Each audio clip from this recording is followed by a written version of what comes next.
welcome back to my channel. If you're new here, my name is Caitlin and I started a series called BSN with me, which is basically Become a Nurse with me, but BSN with me. So it is like, I believe the 10th week of school. Somebody said that earlier today, so I think it's the 10th week of school. Not exactly sure. But anyways, I am starting this is my study with me video. I kept saying I was going to do it, but I was like, I want to make sure that my study habits are good before I tell other people to study like this. Well, I'm not telling y'all, whatever. Y'all already get the picture. And that I was getting good grades before I tell people like, yeah, this is how I study. I think I'm at a good point though, because it's like middle of the semester. My lowest exam grade was an 86. And in the second exam in that class, I got like a 90. My lowest grade right now in class in general is a 90.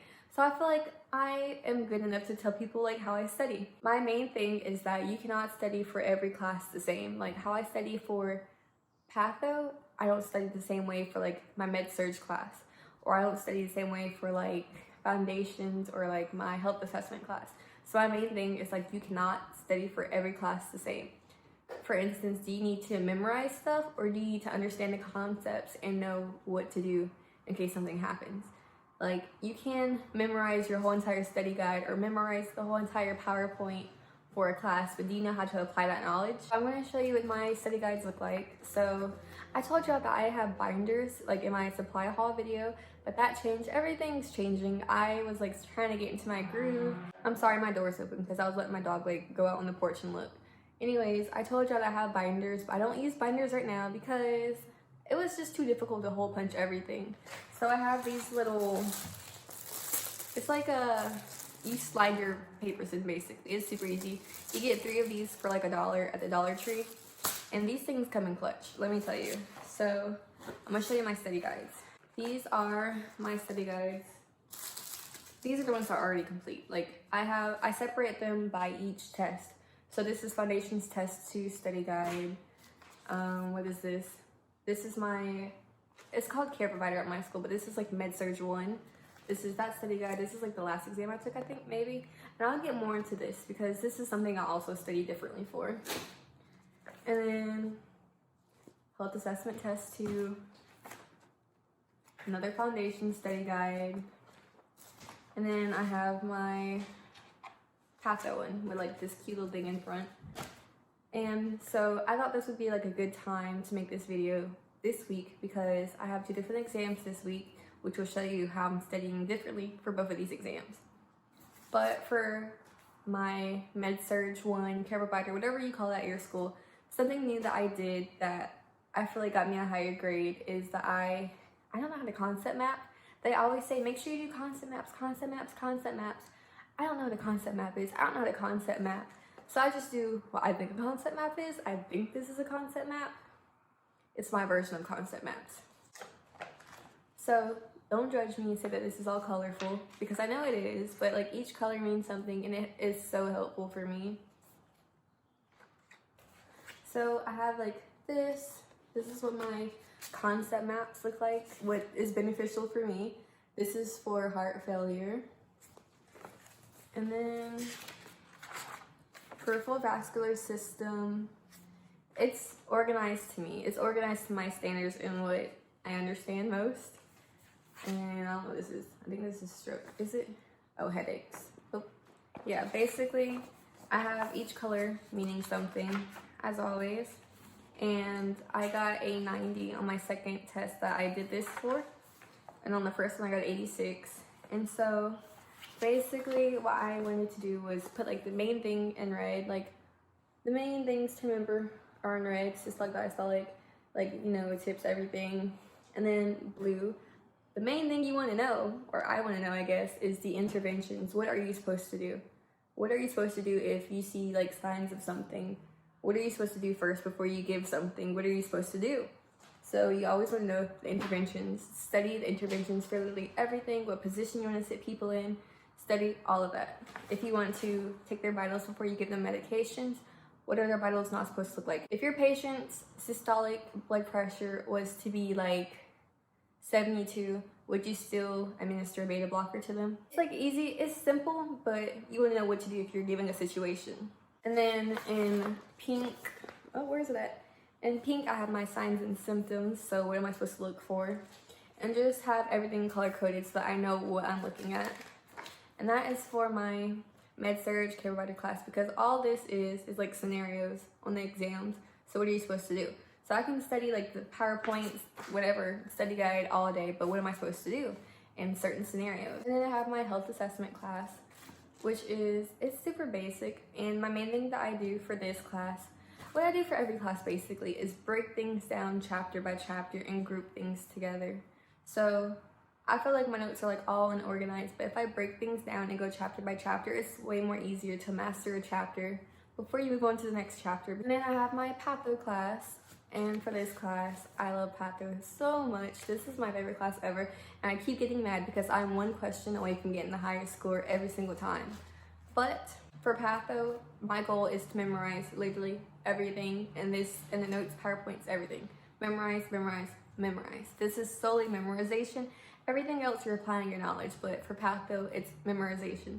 So I go through and turn my whole entire notes, study guide, whatever you want to call it, I turn it all into a Quizlet, make up random questions and turn it all into a Quizlet. Whatever stands out to me is a question I'm making. And half the time, like the random things that stand out to me are actually on the exam. And I will study with my friends and like ask them questions on my Quizlet, and they're like, I didn't even see that anywhere. And then they go in their notes and like, oh yeah, it is right there in the notes. Like, yeah. I want to literally remember everything. That is basically like my key things that I do for each class. For foundations, it's just like applying your knowledge. I use like the questions in the back of the book to like practice, look at the rationales and everything. But that is basically like my little tips and everything.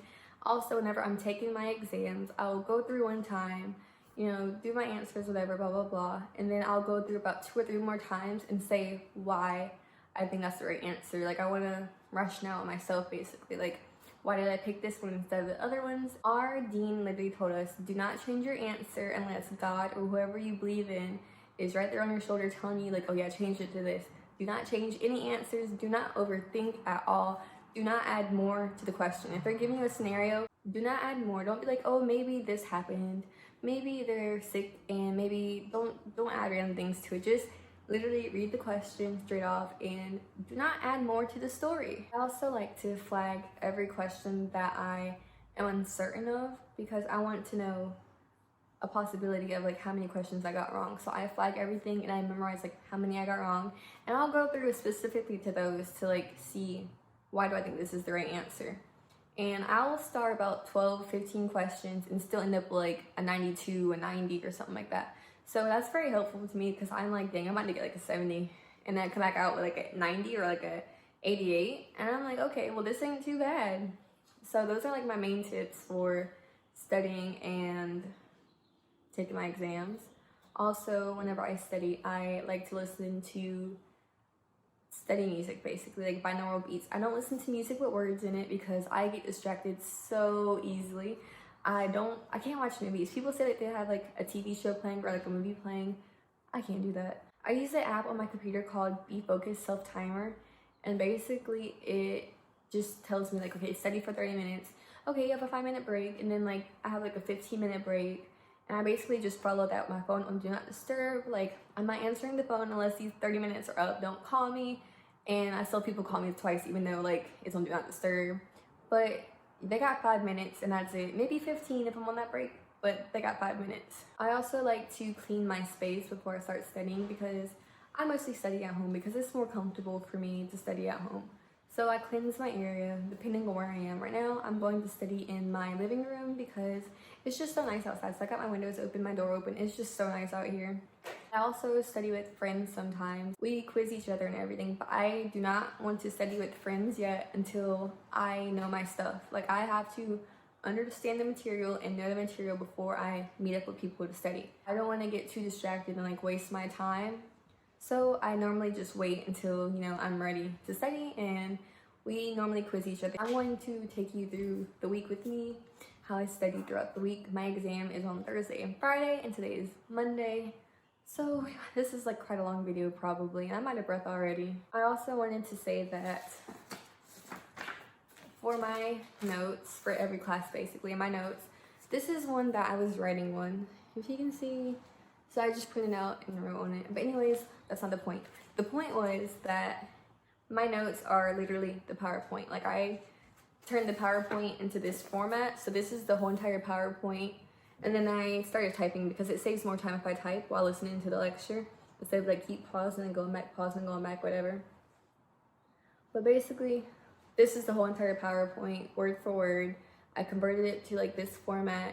And then I typed in my notes on Google Doc to like, you know, have my stuff in here too. And I'm going to show you how to do that because TikTok taught me how to do that. And that is very helpful because I don't like how people have like the little blocks and then like the lines and they write, because I write too much to do that. So I'll show you how to do that because thanks to TikTok, now I know how to. So I wanted to show y'all real quick how I convert the whole entire PowerPoint into basically notes like this, and how I include my pictures and like I'm able to drag them around everywhere on the page. This is just like examples of what my study guides look like. I guess this is like a better look at it. And that's basically the whole entire PowerPoint, and I include pictures if I feel like I need to know something in the picture or to get better understanding. I have my PowerPoint up right here, so I just go to File, go down to Export, go down to the file format, and it says PDF, but we're going to change this to a rich text format and export it. I already have it saved, so you won't have this pop up. So I'm just replacing it. So then I'm going to go to Word document, and I'm going to open on my Mac the rich text format. It says RTF, like the name of your document and then RTF. Just open that up.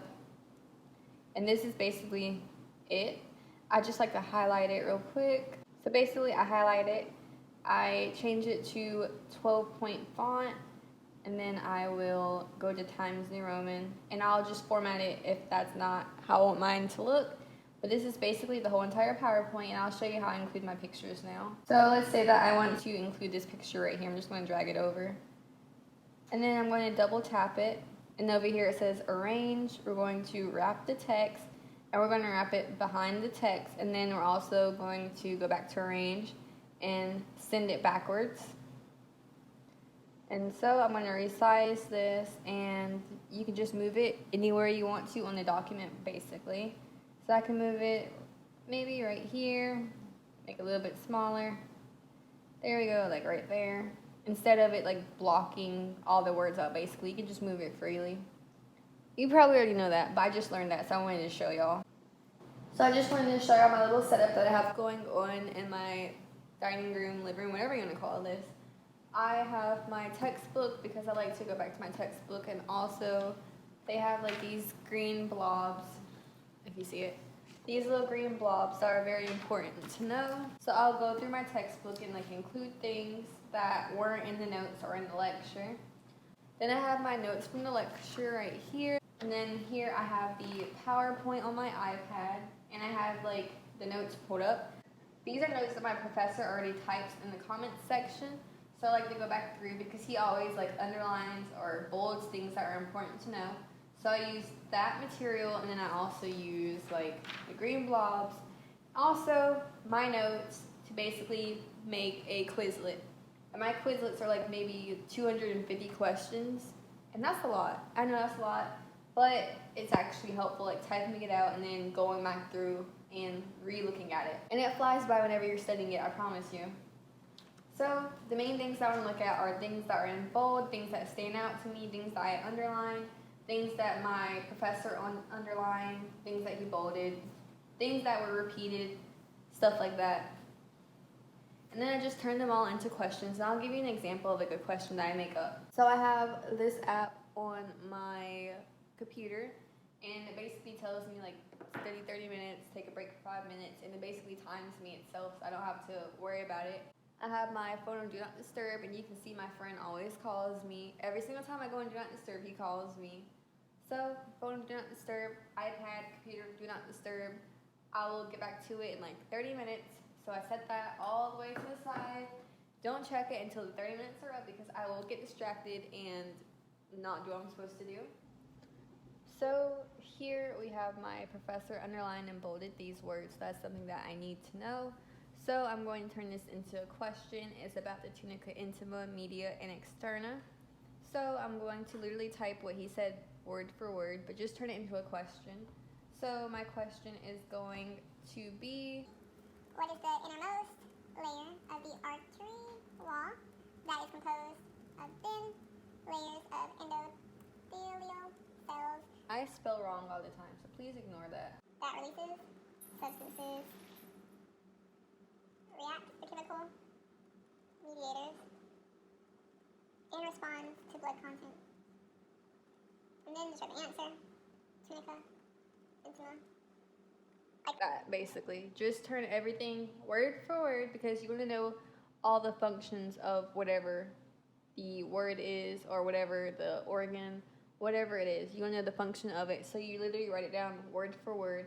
And whenever I go through, I literally read every single thing. I might know the answer off the top of my head because I wrote it myself. Read through the whole entire question instead of just jumping to the answer, just to refresh my mind. Another quick example would be how this says tunica media. And it has the definition of tunica media basically. And then right here it says tunica media is affected by sympathetic and parasympathetic nervous system. So I'm going to make a question, what is tunica media affected by?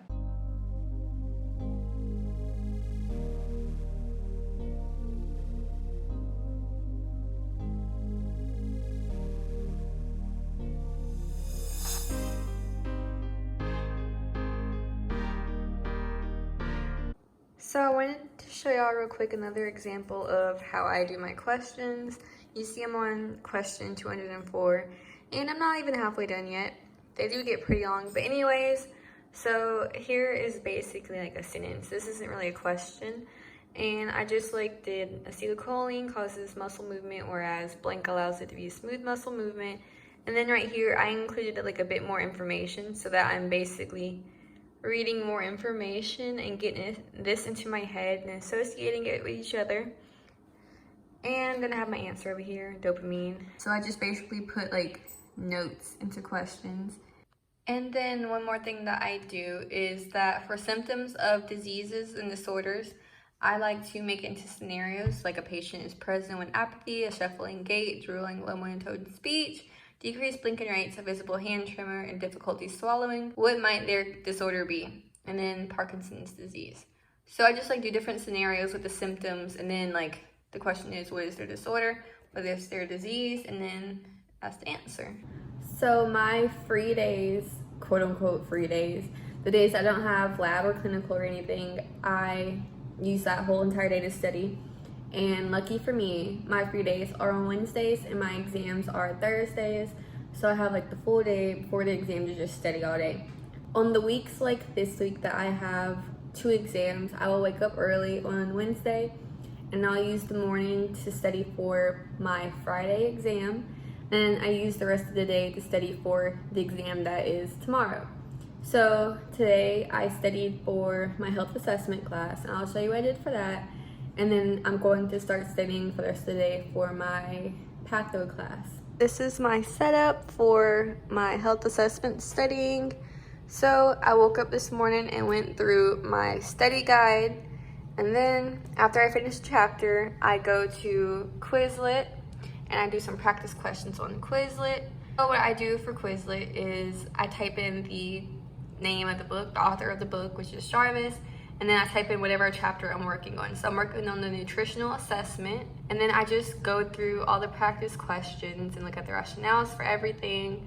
And then I also use my book, and I use the rationales that I find, and also like things from the book, and I just take notes on them like this, and this is just things that like stand out to me.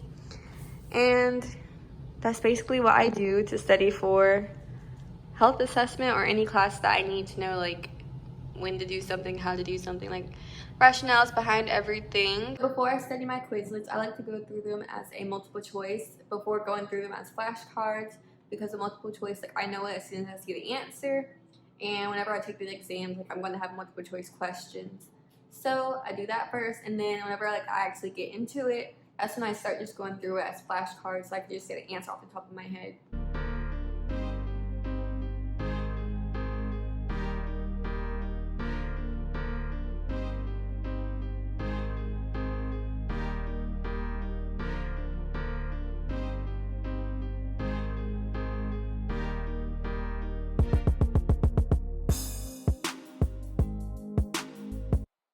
another thing that I like to do before my exams is watch YouTube videos of other people explaining topics to me, especially Sarah Registered Nurse or Simple Nursing, because I like to listen to how they explain things as well as memorization techniques, quick tips, or even the mnemonics that they use.